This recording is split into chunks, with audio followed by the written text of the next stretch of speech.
2 முக்கியமான விஷயத்த உங்ககிட்ட தெளிவுபடுத்துறதுக்காக தான். ஒண்ணு வந்து இந்த திருச்சி கிழக்குன்னு போயிட்டு இருக்குல்ல, அதுக்காக. இன்னொன்னு வந்து நான் ரீசெண்டா அட்டெண்ட் பண்ண பிரஸ் மீட்ல ஒரு வார்த்தைய கான்ட்ரோவர்சி ஆக்கிட்டாங்க. முதல்ல வந்து இந்த பிரஸ் மீட்ட பத்தி பேசிடலாம். நான் பிரஸ் மீட் குடுத்துட்டு வந்துட்டேன். ஒரு விஷயத்த வந்து கான்ட்ரோவர்சியா மாத்தி, அது வந்து தப்பா 2, 3 பேர் பேசுறன்னோனே நான் வந்து ட்வீட் போட்டுட்டேன். எழுத்துப்பூர்வமா போட்டுட்டு, நான் ஏங்க மக்கள போய் அப்படி பேச போறேன்? நான் ஏன் மக்கள போய் அப்படி நினைக்க போறேன்? தெரு நாயிலிருந்து வீடு வரைக்கும் புரிதல பத்தி பேசணும்னு நினைச்சேன். நான் பாட்டு ட்வீட் போட்டு எழுத்துப்பூர்வமா போட்டுட்டு நான் ஷூட்டிங் போயிட்டேன். ஷூட்டிங் பண்ணிக்கிட்டே இருக்கோம். 2 நாளுக்கு அப்புறம் பார்த்தீங்கன்னா, ஃப்ரெண்ட்ஸ் எல்லாம் ஃபோனு. நண்பா நீ வந்து இதுக்கு வந்து ஒரு வீடியோ போட்டா நல்லாயிருக்கும்.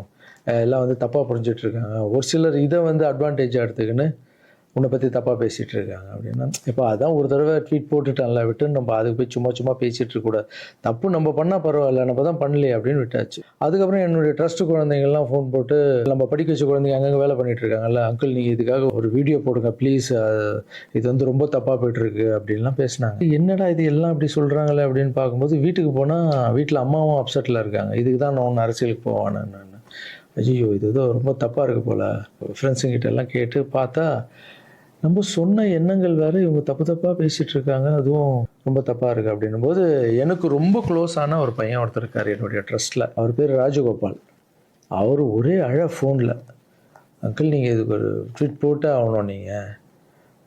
அந்த ராஜகோபால் யாருன்னு நான் உங்களுக்கு இன்ட்ரடியூஸ் பண்ண போறேன். இது வரைக்கும் நான் வந்து பசங்களை டான்ஸ் ஆட வைக்கிறாருன்னு மேலோட்டமாக பார்த்துருக்கீங்க, பசங்களை படிக்க வச்சிருக்காங்கன்னு மேலோட்டமாக பார்த்துருக்கீங்க. அவங்க ஹாப்பியாக இருக்காங்க, இவங்க டான்ஸ் ஆடுறாங்க, இவங்களை படிக்க வைக்கிறாங்க, மாஸ்டர் பர்த்டே கேக் வெட்டுறாரு, இது மட்டும் தானே பார்த்துருக்கீங்க.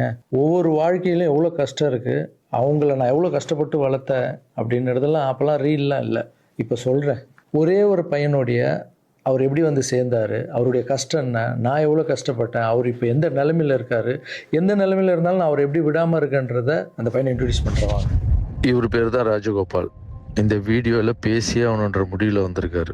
இவர் நிறைய ஆசைப்பட மாட்டார், ஏதாவது ஆசைப்பட்டு கேட்டால் செஞ்சிடணும், எல்லாம் கொஞ்சம் கோவம் வர அவருக்கு. இவர் யாருன்னு முதல்ல நான் சொல்கிறேன். இவர் வந்து சேர்ந்தது 20 வருஷத்துக்கு முன்னாடி என்கிட்ட வந்து சேர்ந்தார். எப்படி தெரியுமா வந்து சேர்ந்தார்? நைட் நான் படுத்துட்டு இருக்கேன், ஒரு 11 மணிக்கு வந்து சொல்கிறாங்க, கீழே உங்கள் வீட்டு கீழே யாரோ ஒருத்தர் வெயிட் பண்ணுறாங்க சார், உங்களை பார்க்கணும் அப்படின்னு சொல்கிறாங்க. இல்லைங்க 11 மணி ஆயிடுச்சு, காலையில் வர சொல்லுங்க அப்படின்னு. ஒரு சிலர் படிப்புக்கு ஹெல்ப் கேட்டு வருவாங்க, இந்த ஆர்ட் ஆப்ரேஷன் ஹெல்ப் கேட்டு வருவாங்க அப்படின்னு நினச்சி, சரி படிப்புக்காக தான் வந்திருப்பாங்கன்னு நான் நினச்சிக்கிட்டு காலையில் வர சொல்லுங்கன்னு சொல்கிறேன். இல்லை அப்பா அம்மா இல்லை, யாருமே இல்லை, ஊர்லேருந்து உங்களை நம்பி வந்துட்டாராம், ஸோ உங்களை பார்க்கணுன்னு வெயிட் பண்ணுங்கிறார். கீழே போய் பார்த்ததும் தான். அப்போ வந்து இவர் கொஞ்சம் நடப்பார், நல்லா நடப்பார். கொஞ்சம்னா பெண்டாய் நடந்து போய் வர அளவுக்கு இவரால் முடியும். போய் பார்த்தேன், அப்படியே கண்ணில் அப்படியே தண்ணி, அப்படியே கலங்கி வந்து என்னை அப்படியே கட்டி பிடிச்சாரு 20 வருஷத்துக்கு முன்னாடி இவர். ஸோ அந்த அணைப்பிலே எனக்கு ஃபீல் ஆச்சு, இது வலி உள்ள ரொம்ப இருக்குது, அவருக்குள்ள நிறைய வலி இருக்குன்னு என்னால் ஃபீல் பண்ண முடிஞ்சது. ஏடாக நானும் உட்காந்து கேட்டேன், இல்லை சார் எனக்கு அப்பாவும் இல்லை அம்மாவும் இல்லை யாரும் இல்லை, என்னால் கொஞ்சம் தான் நடக்க முடியும். எனக்கு வந்து நீங்கள் உங்களை பற்றி கேள்விப்பட்டேன் சார், நான் இங்கேயே வந்து உங்கள் கூடவே தங்கிக்கிறேன் சார், உங்களை பற்றிலாம் நான் படிச்சிருக்கேன் சார், எனக்கு அப்பாவா அம்மாவா இருந்து நீங்கள் என்னை பார்க்கணும் சார் அப்படின்னு. அந்த நைட் டைமு, அவருடைய பேகு, நடக்க முடியாத ஒரு சூழல் அப்படியே பார்த்து, அப்போ தான் நான் ஆரம்பித்து சின்ன குழந்தைங்க இருக்காங்க, பெரியவங்களை எப்படி சேர்த்துக்கிறது உள்ள, குழந்தைங்க கூட போய் எப்படி நம்ம இவங்கள மிக்ஸ் பண்ணுறது, இந்த டவுட்டெல்லாம் இருக்குது மைண்டில், இதெல்லாம் ஓடுது. எல்லாம் சின்ன பசங்களாக இருக்காங்க, இவர் பெரியவராக இருக்கார், எப்படி உள்ள இதெல்லாம் போயிட்டு இருக்கும்போது கூட யோசனை பண்ணிக்கிட்டே இருக்கேன். பட் எது நடந்தாலும் இல்லை, கடவுள் அமைச்சிருக்காரு, அவ்வளோதான், சேவையே கடவுள், வாங்க நான் பார்த்துக்கலாம் அப்படின்னு அவர் அப்படியே உள்ளே கூப்பிட்டு போய் ஃபஸ்ட் டைம் சாப்பாடு போடுறோம் வீட்டில். அந்த பசியில் அவர் சாப்பிட்டது அதெல்லாம் கூட இன்னும் கூட எனக்கு ஞாபகம் இருக்குது. அந்த பசியில் சாப்பிடும்போது கண் கலங்கிட்டே இருந்தார், அவ்வளோ பசியில் இருந்தார் அவர். ஸோ இவருக்கு வந்து கீழே ஒரு ரூம் கொடுத்து, ஆஃபீஸ்க்கு போகிறதுக்கு முன்னாடி கீழே ஒரு ரூம் கொடுத்து, இவருக்குன்னு ஒரு செப்பரேட் ரூம் கொடுத்து, குழந்தைங்கள்லாம் உள்ளே இருப்பாங்க, இவர் மட்டும் ஆஃபீஸ்க்குள்ளே போகிறதுக்கு முன்னாடி ஒரு ரூம் கொடுத்து இங்கே தங்குங்கன்னொடனே அவர் அழுது எல்லாம் பயங்கர ஹாப்பியாக ஸ்டே ஆகிட்டார். அப்புறம் பார்த்தீங்கன்னா அப்படியே காலம்போது என் கூடவே இருக்காரு, ஹாப்பி, எல்லாமே மறுபடியும் இம்ப்ரூவ் ஆயிடுச்சு. ஒரு 3-4 வருஷத்துக்கு அப்புறம் ட்ரஸ்ட்டுக்கு நிறைய பேர் வந்து போகிறது இதெல்லாம் இருந்தது. அப்புறம் ஆஃபீஸில் வந்து உட்காருவோன்னா இவர் ரூம் பக்கத்துலேயே இருந்ததால் நான் என்ன சொன்னேன்னா, கண்ணா நம்ம ரூம் நம்ம மேலே மாற்றிக்கலாம், ஏன்னா ஆஃபீஸ் இருக்குது, உங்களுக்கும் தூங்கணும், டிஸ்டர்ப் ஆகும், நிறைய க்ரௌடு வந்துட்டு போகிறாங்க அப்படின்னு கேஷுவலாக, நம்ம பிள்ளை தானே, நீ மேலே எடுத்துக்கிடா கண்ணா அப்படின்னு சொல்லிட்டு போயிட்டேன். திடீர்னு நைட்டு ஃபோன் வருது, ராஜகோபால் கழுத்தை அறுத்துக்கிட்டாரு, அவருக்கு ரத்தம் ஊற்றுதுன்னு என்னன்னு புரியல. நானும் ஒய்ஃபு எல்லாம் பதறிச்சுட்டு ஓடணும். போய் பார்த்தா ஒரு பிளேடில் எடுத்து கழுத்தை அறுத்துட்டு இருக்காரு. என்னன்னு ஒர்க்கர்ஸ் கிட்ட கேட்டால் அவங்க சொல்கிறாங்க, இல்லை நீங்கள் கீழே ரூம்லேருந்து மேலே மாற்றிட்டீங்களா அப்படின்னு. பார்க்கறதுக்கு தான் இவர் விளையாட்டு பிள்ளை மாதிரி இருப்பார், அமைதியாக இருப்பார், பயங்கர வால் இது. உடனே நைட்டு ஹாஸ்பிட்டலுக்கு அந்த சூழலை கொஞ்சம் நினச்சி பாருங்களேன். இதெல்லாம் இல்லாமல் நான் நார்மலாக நிம்மதியாக படம் பண்ணோமா, வந்தோமா, எக்ஸசைஸ் பண்ணோமா, தூங்கணுமா அப்படின்னு நான் இருந்திருக்கலாம்ல. மக்களுக்கு ஏதோ ஒன்று பண்ணணும் தானே. இந்த ஒரு பையனுக்கே எப்படி நைட்டெல்லாம் போய் ஹாஸ்பிட்டலில் உட்காந்து அவருக்கு என்ன ஆகுமோ ஏது ஆகும்னு பயந்து, அதுக்கப்புறம் கூப்பிட்டு வந்து எதுவும் ஆகலன்னு கண்ணா இப்படி பண்ணாதுன்னு அதுக்கப்புறம் தான் அவரே புரிஞ்சுக்கிட்டார். ஒரு மாதம் மேலே இருந்தவொடனே, ஆமாம் மாஸ்டர் கீழேன்னா எல்லாம் வந்துட்டு போவாங்க, எனக்கு தூக்கமே இருக்க, மேலே நிம்மதியாக இருக்கு மாஸ்டர், ஹாப்பியாக இருக்குன்னு. இந்த மாதிரி பசங்களுக்கு டக்குன்னு கோவம் வந்துடும். அதை புரிஞ்சுக்கணும். இந்த ஒரு பையனுக்கே இந்த ஸ்டோரி இருக்குது. அதுக்கப்புறம் இவர் என்ன பண்ணார், நல்லா நடந்திருந்த பையன் வெளியே போவாதுன்னு சொன்னால் என்ன கேட்காம ஏதோ வெளியே போயிருக்காரு. ஏதோ ஒரு இடத்துல போய் விழுந்து பேக் போனு அடிபட்டுருச்சு. அவ்வளோதான், ஆப்ரேஷன் பண்ணாதான் இவரால் உட்காரவே முடியும்னு சொல்லிட்டாங்க. சரி, ஒரு ஹாஸ்பிட்டல் நான் டிசைட் பண்ணி ஆப்ரேஷன் போனாலும் நான் இந்த ஹாஸ்பிட்டல்லாம் ஆப்ரேஷன் பண்ணிக்க மாட்டேன், நான் காவேரி ஹாஸ்பிட்டலில் தான் ஆப்ரேஷன் பண்ணிக்கன்னு சொன்னார் அவர். ஏன்டா அது காவேரி ஹாஸ்பிட்டலில் அந்த டைமில் வந்து கலைஞர் ஐயா இருக்கார்ல, அவர் வந்து அந்த ஹாஸ்பிட்டலில் உடம்பு சரியில்லாமல் இருந்தார். இவர் அந்த நியூஸ்லாம் பார்த்துட்டு காவேரி ஹாஸ்பிட்டல் தான் சிஎம்லாம் இருக்காங்கல்ல, அதான் பெரிய ஹாஸ்பிட்டல், அங்கே தான் எனக்கு வேணும் அப்படின்னு. என்ன பண்ணுறது, தம்பி போல புள்ள மாதிரி வந்துட்டாரு. அதே காவேரி ஹாஸ்பிட்டல் கூட்டு போய் அங்க ஒரு டாக்டர், இப்போ டாக்டர் பேர் என்ன கண்ணா? ஷாம் சுந்தர் டாக்டர். இப்ப கூட போய் பார்த்துட்டு வந்தீங்கல்ல, இப்ப கழுத்துக்கு அவர் ப்ராப்ளம், இப்ப போய் பார்த்துட்டு வந்திருக்காரு. உங்களுக்கு ஆபரேஷன் எத்தனை நாள் ஆச்சு, எத்தனை வருஷம் ஆச்சு? 5 வருஷம் ஆச்சு. 5 வருஷம். 5 வருஷத்துக்கு முன்னாடி அந்த காவேரி ஹாஸ்பிட்டலே போய் இவருக்கு ஆபரேஷன் பண்ணி, இதெல்லாம் பப்ளிசிட்டி பண்ணணும்னு சொல்லியிருந்தா கீழே விழுந்தது போட்டிருக்கணும், ஆபரேஷன் டாக்டர் எப்படி பண்றாருன்னு போட்டிருக்கணும். ஆபரேஷனுக்கு அப்புறம் என்ன தெரியுமா நடந்தது, அதுதான் ஆபரேஷனுக்கு அப்புறம் இவரால் நடக்க முடியாது, ஒரு ஆளை போட்டு தான் பார்த்துக்கணும்னாங்க. அப்புறம் இவருக்கு ஒரு அம்மா வேலைக்கு ஆளை போட்டோம் இவரை பார்த்துக்கிறதுக்கு வீட்டில். இதெல்லாம் என் சொந்த வீட்டில் வளர்க்குறேங்க, நான் ஃபர்ஸ்ட் வாங்கின வீட்டில் வளர்க்குறேன். ஆமாம், இதெல்லாம் என்ன சர்வீஸு, மக்களுக்காக பண்ணுறது. மக்கள் பணத்தால் தான் நான் நல்லா இருக்கேன். மக்களை போய் நான் தப்பாக பேசுறேன்னு சொன்னோன்னே வலிச்சிருச்சு. எங்கள் அம்மாவே வீட்டுக்கு போகிற அழுதுட்டாங்க, இதுக்கு தான் நீ அரசியலுக்கு போவானான்னு சொன்னேன். ஒரு பையனுக்கு எப்படின்னா எத்தனை ஃபிசிக்கல் சேலஞ்சு நீங்கள் பார்த்துருப்பீங்க, என்னெல்லாம் நடந்திருக்கும் என் லைஃப்பில். அதை விட 60 குழந்தைங்களுக்கு என்னென்ன ப்ராப்ளம். ஒரு குழந்தைக்கு கொரோனா வந்து எல்லா குழந்தைக்கும் கொரோனா வந்து. இப்போ தான் வந்து ட்ரஸ்ட்டில் எல்லா பசங்களும் பெருசாகிட்டாங்க, ஒரே ட்ரஸ்ட்டில் இருக்கக்கூடாதுன்னு பசங்க அங்கங்கே படிக்க வச்சு அவங்க பாட்டி வீட்லேயே அங்கங்கே இருக்காங்க. இப்போது ஒரு வாரத்துக்கு முன்னாடி தான் ஃபாதர்ஸ் டே வந்தது. நான் வளர்த்த குழந்தைங்க எல்லாரும் எனக்கு வந்து செலிப்ரேட் பண்ணுறாங்க.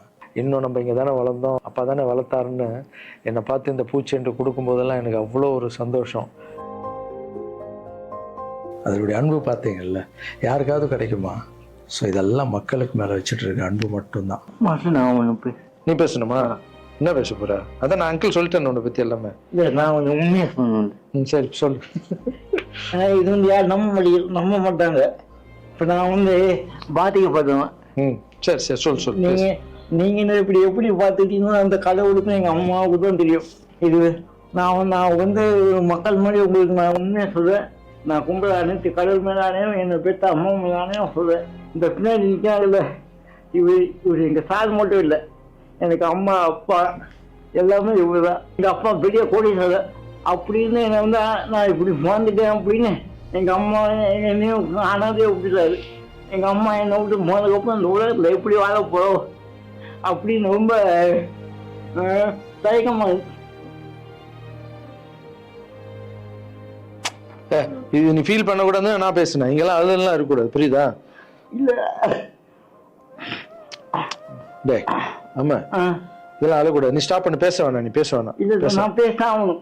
உனக்கு அடைக்கண்டா, தொண்டை அடிச்சுன்னா பிரச்சனை. என் உயிரை போனாலும் பரவாயில்ல, என்ன என் உயிருக்கு கொண்டு நீங்க இப்போ எங்க அம்மா எங்க எப்படி 10 மாசம் சுமந்து பெற்றாங்களோ அது மாதிரி இப்போ நான் உயிரோட உங்க முன்னாடி இருக்கேன்னா இந்த இவரு கொடுத்த தைரியமும் இவரு கொடுத்த 10 லட்ச ரூபா செலவு பண்ணி தான் நான் இப்போ உட்காந்துருக்கேன்.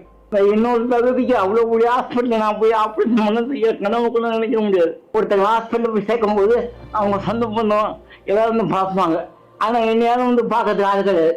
ஆனால் என் மாசு அந்த ஒரு கோலை கூட தெரியாம டெய்லி வந்து பார்ப்பாரு. போதும் உங்க பேர் ஆல்ரெடி கழுத்து வலியில இருக்க, ரொம்ப பேச எமோஷனல்லாம் டிஸ்டர்ப் ஆகும். உங்க கிட்ட போய் சொல்ற இந்த உலகத்துக்கு நான் வந்து நீங்க எப்படி சொல்லி நான் போனா கூட பரவாயில்ல. என்ன ஏன்னா உங்களை எல்லாரையும் தப்பா பேசுறாங்க, எனக்கு ரொம்ப கஷ்டமா இருக்கு. சரி சரி, அதெல்லாம் புரிஞ்சுப்பாங்க கண்ணா. அதெல்லாம் மக்கள் தப்பா பேசல, தப்பா பேசுற மாதிரி பண்றாங்க. நான் சொந்த வீட்டை கூட எங்களுக்காக கொடுத்துட்டு ஒரு வாழை வீட்டுல போயிருந்தாரு. இந்த காலத்துல அப்படி யாருங்க செய்வா? இந்த ஒரு பையனுடைய வாழ்க்கையில எவ்வளோ கஷ்டங்க, எத்தனை குழந்தைங்க வளர்த்துருப்பேன், எவ்வளோ கஷ்டத்தை பார்த்துருப்பேன். எனக்கு ஒன்றே ஒன்று பண்ணுங்க, எங்கள் அண்ணன் தப்பாக பேசியிருக்க மாட்டார், யார் என்ன தான் சொன்னாலும் அவர் இதை பண்ணியிருக்க மாட்டார்ன்ட்டு சப்போர்ட் மட்டும் எனக்கு போதும். ஏன்னா எங்கள் அம்மாண்ட ஃப்ளோ கெஞ்சி எத்தனை வருஷத்துக்கு அப்புறம் அம்மா ப்ளீஸ் ப்ளீஸ்மான்னு சொல்லி விஜய் சார் வந்ததால் ஒரு நம்பிக்கை வந்து அம்மா போன்னு சொன்னாங்க. இப்போது இந்த விஷயம் எப்போ ஸ்டார்ட் ஆச்சோ இந்த கான்ட்ரவர்சி, அப்போத்துலேருந்து அம்மா மறுபடியும் பார்த்தியா நான் இதான் சொன்னார். சரி, ஏன்னா அம்மாவுக்கு 70 வயசு ஆகிடுச்சு, பாவம் அவங்க சொல்லி புரிய வைக்க முடியாது. அம்மா ஒரு சிலர் தான் வீடியோ போடுறான், பொதுமக்களுக்கு ஒன்றுமே இல்லை, நம்ப மாட்டாங்கன்னு சொன்னால் கூட அவங்களுக்கு ஒரு மாதிரி இருக்கும், வயசானவங்க இல்லை, நம்ம போய் எழுத்தும் பேச முடியாது. ஏன்னா நிறைய பேர் நான் பார்க்குறேன், இன்னும் எல்லாத்துக்கும் அம்மா அம்மா அம்மா அம்மான்னு. அம்மா தானே சார் எனக்கு என்னுடைய ஃபஸ்ட்டு ரசிகை, எங்கள் அம்மா ஃபஸ்ட்டு குரு, ஃபஸ்ட்டு டீச்சரு, அதுக்கப்புறம் என்னுடைய தெய்வம், என்னுடைய பெஸ்ட்டு ஃப்ரெண்டு, எல்லாமே என் வாழ்க்கையில் தாய் தாங்க. தாய் இல்லைன்னா நான் இல்லவே இல்லைங்க, நான் மட்டும் இல்லைங்க, இந்த உலகத்தில் யாருமே இல்லை. என் தாயுடைய ஆசீர்வாதம்னா நான் வந்தே இருக்க முடியாது. நான் பேசினா தாயின்னு வரும், அது வரலன்னா தான் தப்பு. நீங்கள் என்ன எல்லாத்துக்கும் தாய் தாய் தாய், நான் அப்படி தான். அப்புறம் இன்னொரு வார்த்தை கூட கேட்குறீங்க, ஏன் வர்றதுன்னா வர வேண்டியதானே, ஏன் மக்கள்கிட்ட போய் கேட்கணும்? மக்கள் திருப்பி மகிழ்ச்சியும் திருப்பின்ட்டு இருக்குல்ல. மற்றவங்களாம் கேட்க மாட்டாங்க, வந்துடுவாங்க. நான் மற்றவங்க கேட்க மாட்டாங்க, நான் கேட்பேன். என் சொந்தத்தை எல்லாரையும் கேட்குறேன், அதுமாரி மக்கள்கிட்ட ஒரு வார்த்தை கேட்டா என்ன தப்பு? ஏன்னா அவங்க தான் என்னை வாழ வச்சாங்க, அவங்க தான். ஒரு வேளை வந்து லாரன்ஸ்னா நீ அரசியலுக்கு வராத, ட்ரஸ்ட் விஷயமே போதும்னு ஒரு வேளை அவங்க நினச்சிருந்தா கேட்குறதுல என்ன தப்பு? அவங்களுக்கு மரியாதை கொடுக்குறதுல என்ன தப்பு? இனிமேல் நான் கேட்டு தான் பண்ணுவேன். 4 பேருக்கு சாப்பாடு போட்டால் அரசியலுக்கு வந்துடலாமா? மாற்றுத்திறனாளிக்கு 2 பேருக்கு டான்ஸ் சொல்லி கொடுத்துட்டா அரசியலுக்கு வந்துடலாமா அப்படின்னு கேட்குறீங்க. நான் 4 பேருக்கு சாப்பாடெல்லாம் போடலாங்க. பார்த்தீங்கல்ல, ஒருத்தருடைய லைஃபையே வளர்த்து எடுக்கிறேங்க, ரொம்ப கஷ்டம். எல்லாரும் அரசியலுக்கு நான் வந்த அப்புறம் இதை பண்ணுறேன் அதை பண்ணுறேன்னு சொல்லுவாங்க, ஆனால் நான் பண்ணிட்டு வரேன்னு சொல்கிறேன், இன்னும் வரேன்னு கூட சொல்லலை. அதுக்குள்ளே அப்படி பேசாதீங்க. 4 பேருக்கு சாப்பாடு போட்டு அரசியலுக்கு வந்துடுறேன். நான் என்னுடைய கஷ்டம் ரொம்ப பெரிய கஷ்டங்க, ரொம்ப வலி இருக்குது எனக்குள்ளே, நான் நிஜமாக உழைச்சிருக்கேன். இதெல்லாம் கேட்கும்போது மனசுக்கு ரொம்ப கஷ்டமாக இருக்குது. முன்னாடி ஏதோ பேசிட்டீங்க, இந்த வீடியோ பார்த்தீங்களா, இப்போவாது என் கஷ்டம் புரிஞ்சிருக்கும். இனிமேல் அப்படி யாரும் தப்பாக பேசாதீங்க. இந்த திருச்சி கிழக்கு தொகுதி, ஸோ நிறைய பேர் இடத்துல பார்த்தீங்கன்னா திருச்சி தொகுதியில் லாரன்ஸ் மாஸ்டர் நிற்கிறாரு. நிறைய பேர் அண்ணா நீங்கள் வாங்கண்ணா, நீங்கள் வந்தால் நாங்கள் ஓட் போடுறோண்ணா, வெல்கம்ண்ணா, இதெல்லாம் சொல்கிறீங்க. நான் ஷூட்டிங் போகிற இடத்துல நான் ஏதாவது ஆஃபீஸ் போனால் கூட வாங்க எம்எல்ஏ சார் திருச்சி தொகுதியில் நிற்கிறீங்களா, எல்லாருமே சந்தோஷமாக கூப்பிட்டீங்க, அன்பாக கூப்பிட்டீங்க. உங்கள் அன்புக்கு எல்லாருக்கும் நன்றி. பட் அது எது தர்மம்னு ஒன்று இருக்குல்ல, என் மனசில் இருக்குதான் நான் இன்றைக்கி சொல்லிடுறேன். நான் திருச்சி தொகுதியில் நான் வந்து நிற்கணுமா, இல்லை விஜய் சார் எப்போது ஹீரோ ஆனாரோ அப்போத்துலேருந்து ஒருத்தர் போஸ்ட் ஓட்டியிருப்பார்ல, அதுக்கப்புறம் அவர் அரசியல் ஸ்டார்ட் பண்ண அப்புறம் அந்த அரசியலுக்காக உழைச்சிருப்பாங்கல்ல, அவர் ஆரம்ப ஸ்டேஜ்லேருந்து வந்தவங்களாம் இருப்பாங்க, அவங்க வரணுமா நான் வரணுமா? விஜய் சார் வீட்டில் இன்னும் எத்தனை பேர் திருச்சிக்காக வெயிட் பண்ணிகிட்டு இருக்காங்களோ நம்மளுக்கு என்ன தெரியும்? அது விஜய் சார் டிசைட் பண்ணணும். விஜய் சார் யார் நிற்க வைக்கிறாங்களோ யார் வேணாலும் ஜெயிப்பாங்க. ஏன்னா விஜய் சார் முகத்துக்கு தானே ஓட்டு விடுது. ஸோ அந்த இடத்துல போய் நான் போய் நிற்கிறதுன்றது அது தர்மமே இல்லைல்ல. யாரோ ஒருத்தர் விதை போடுவாங்க, அங்கே செடி முளைக்கும், அதுக்கு வேலி கட்டுவாங்க, அதை பாதுகாப்பாங்க, ஒரு மரம் ஒன்று வரும், அந்த மரத்தில் ஒரு பழம் வரும், அந்த பழத்தை நான் எடுத்து சாப்பிட்ணுமா விதை போட்டவங்க சாப்பிட்ணுமா? ஒரு வேளை நம்ம போய் சேரணும்னா எப்படி நம்ம சேரணும்? ஃபஸ்ட்டு உறுப்பினராக போய் சேரணும். உறுப்பினராக சேர்ந்து அந்த கட்சிக்காக 3 வருஷம் உழைக்கணும், 4 வருஷம் உழைக்கணும். கட்சியுடைய எல்லா நலத்திட்டங்களையும் எத்தனை போய் வெளியே சொல்லணும். கடமையை செய் பலனை எதிர்பார்க்காதன்றது தான் என்னுடைய கோட்டை. உழைக்கணும். அப்புறம் கட்சி மேலிடம் பார்த்து சிஎம் பார்த்து நல்லா உழைக்கிறாங்க ஒரு போஸ்ட்டு கொடுத்தா அந்த போஸ்ட்டில் நம்ம இருந்து என்ன பண்ணணுமோ அதை பண்ணணும். அது தர்மம். நான் ஃபஸ்ட்டு என்னுடைய நிலைப்பாடை சொல்கிறேன். நான் எதுக்கு அரசியல் வந்திருக்கேன், ஏன் வந்திருக்கேன், யார் கூட போக போகிறேன் அப்படின்றத இன்ஃபார்ம் பண்ணுறேன். ஒரே ஒரு விஷயம் அவர்கிட்ட ஹெல்ப் கேட்க போகிறேன், எனக்காக இல்லை. எப்படி தான் ஹெல்ப் கேட்க போகிறேன்? கலைஞர் ஐயா இருந்தார், அவர் இருக்கும்போது நான் ஒரு சில குழந்தைங்கிட்ட ஆப்ரேஷனுக்கெல்லாம் ஹெல்ப் கேட்டேன், அவரும் பண்ணார். அதுக்கப்புறம் உதயநிதி ஸ்டாலின் சார், அவர்கிட்ட இப்போ தான் லேட்டஸ்ட்டாக ஒரு 2 மாதத்துக்கு முன்னாடி என்னுடைய மாற்றுத்திறனாளி பசங்க மல்லர் கம்பம் கற்றுக்கிட்டாங்க. மல்லர் கம்பம்னா ஒரு கட்டையை வச்சுட்டு அதுக்குள்ளே டான்ஸ் ஆடுறது கஷ்டப்பட்டு கற்றுக்கிட்டாங்க. அவங்களுக்கு ஷோஸ் எல்லாம் வேணும்னு அவர் நம்பர் என்கிட்ட இல்லை, கேட்டு வாங்கி ஒரு வீடியோ அனுப்பிவிட்டேன், அவ்வளோதான். அவர் என்ன பண்ணார்னா ஸ்டாலின் சார் சிஎம் சாருக்கு இதை அனுப்பி கேட்டு ஒரு வாரத்தில் சிஎம் சார் முன்னாடி ஆட வச்சுட்டாங்க. ஸோ அவங்கெல்லாம் அப்படி பண்ணியிருக்காங்க. அப்புறம் அன்புமணி ராமதாஸ் சார் பண்ணியிருக்காரு. நிறைய குழந்தைங்க ஆப்ரேஷன், அவர் ஹெல்த் மினிஸ்டராக இருக்கும்போது, நீங்களே நடிகராக இருக்கும்போது நான் ஒரு குழந்தைய கூப்பிட்டு வந்தேன், நீங்களே உங்கள் சொந்த காசு போட்டு ஆப்ரேஷன் பண்ணி அந்த குழந்தைய காப்பாற்றி கொடுத்து, நடிகராக இருக்கும்போதே ஒரு குழந்தைய காப்பாற்றிங்க, இப்போ சிஎம் ஆகிட்டீங்க, தைரியமாக வந்து உரிமையோடு கேட்பேன், ஒரு 1000 குழந்தைக்கு பண்ணு. 1000 நீங்கள் நினச்சா என்ன வேணால் பண்ணலாம் உங்கள் மினிஸ்டர்ஸ் கிட்ட சொல்லி. அது உரிமையோடு வந்து நான் போய் கேட்குறதில்ல, நியாயம் இருக்குது. அது சிஎம் பண்ணும்போது அதை வெளியே வந்து சிஎம் எனக்காக என் நண்பர் வந்து இத்தனை ஆப்ரேஷன் பண்ணார், இத்தனை குழந்தைங்க இந்த ஹெல்ப் பண்ணாருன்னு அப்போ பெருமையாக சொல்லிக்கலாம். நம்ம அதுக்குன்னு ஃபீல் பண்ணுறாதீங்க, அண்ணன் அரசியலுக்கு வரமாட்டார் போல். திருச்சி கிழக்கில் தான் நிற்கலன்னு சொன்னேன், அதுதான் தர்மம் இல்லைன்னு சொன்னேன், வேறு எங்கேயும் நிற்கலன்னு சொல்லல. நிற்போம் பொறுமையாக, அடி மேலே அடி எடுத்து வச்சு, அவசரப்பட்டு என்ன இது சீக்கிரம் வாங்கலாம் அப்படின்னு சொல்கிறேன். என்ன காய்கறி கடையாக போய் வாங்குறதுக்கு? இவ்வளோ நாள் நம்ம உழைச்சி காப்பாற்றி வச்ச பேரெல்லாம் ஒருத்தருக்கு போய் சரண்டர் பண்ணிவிட்டு அவங்களுக்காக உழைக்க போகிறோம்னா, அங்கே நம்மளுக்கு சீட்டு வேணாம், எதுவும் வேணாம், மரியாதை. எங்கே நம்மளுக்கு மரியாதை நல்லா கிடைக்குதோ, யார் கூட போய் சேர்ந்தால் மக்களுக்கு நல்லது நடக்குமோ எல்லாம் திங்க் பண்ணி அழகாக பண்ணுவோம். ஏதோ ஈஸியாக கிடைக்குதுன்னு எம்எல்ஏ சீட்டில் வந்து உட்காந்துக்கிட்டு, இல்லை மினிஸ்டர் சீட்டில் உட்காந்துட்டு பதவி அனுபவிக்கிறதுக்காக வருவேனா, என் சுயநலத்துக்காக வரேனா, இல்லை மக்கள் பின்னாடி வந்து நிற்கிறேன், மக்கள் பிரச்சனைக்காக நான் வரேன். மக்கள் பிரச்சனைக்கு வர்றது தானே இங்கே கரெக்டான ஒரு விஷயம். இப்போ ஏதோ ஆசைக்கு ஏதோ கூப்பிட்றாங்க, அப்போ நம்ம போயிட்டு பதவியை அனுபவிக்கலான்றது தப்பு இல்லைங்க. அதுதான் என்கிட்ட ஆல்ரெடி இருக்கேன், நான் சந்தோஷமாக தானே இருக்கேன், என்கிட்ட எல்லாமே இருக்கேன். மக்கள் பிரச்சனைக்காக நம்ம வந்து எங்கே போகணும், யார் கூட போகணும், எப்படியாப்பட்ட அரசியலை கையில் எடுத்தால் மக்களுக்கு நல்லது நடக்கும்ன்றத நல்லா திங்க் பண்ணி பொறுமையாக நானே உங்களுக்கு இன்ஃபார்ம் பண்ணுறேன். 2 படம் போயிட்டு எவ்வளோ சீக்கிரம் சொல்ல முடியுமோ நான் உங்களுக்கு சொல்கிறேன். தேங்க்யூ. சர்வீஸ் இஸ் காட், மாற்றம் சேவையே கடும். பாய்.